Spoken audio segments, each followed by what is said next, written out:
to? Pwede mo makausap si Mayor? Vice, Ma'am.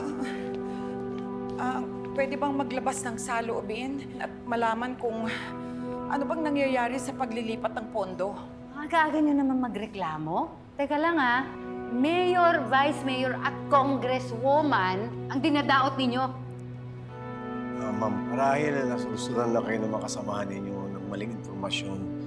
Kami, nandito kami para magserbisyo sa pangangailangan ng nakakarami. Anong serbisyo? Perwisyo kayong magrero?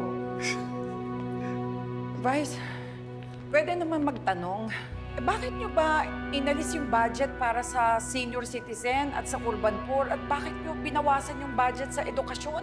Vice Mayor, hindi ho tama yung ginawa ninyo. Kailangan nyo hong ibalik yung pondo na nakalaan para sa mga yon. Tama naman. Pag-session kayo. Pag-usapan niyo yung pera na yan para sa proyekto. Himay-himayin niyo. Kung tagal na ako sa posisyon na ganito, alam ko na yan, pag nagtawag ka ng session, magdi-delay yan ng project na para sa mahihirap.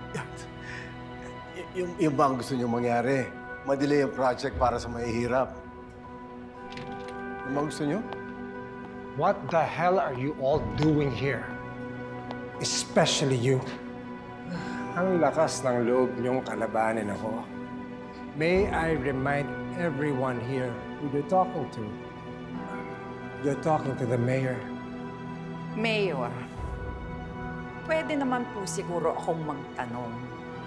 Dahil galing po sa dugo at pawis ko ang sinesweldo ninyo. Gusto ko lang pong makasiguro na ang ginagawa ninyo ay tama. Feisty.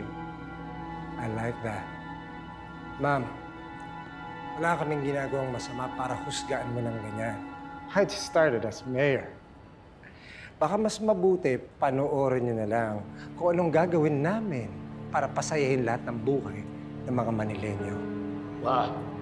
Sa pinapangako niyong yan, aasahan namin yan. Kung yun lang naman ang pinunta niyo dito, pwede na kayong makaalis.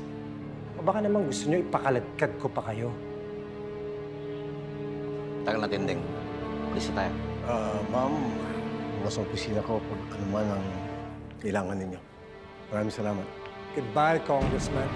Maraming salamat. Goodbye.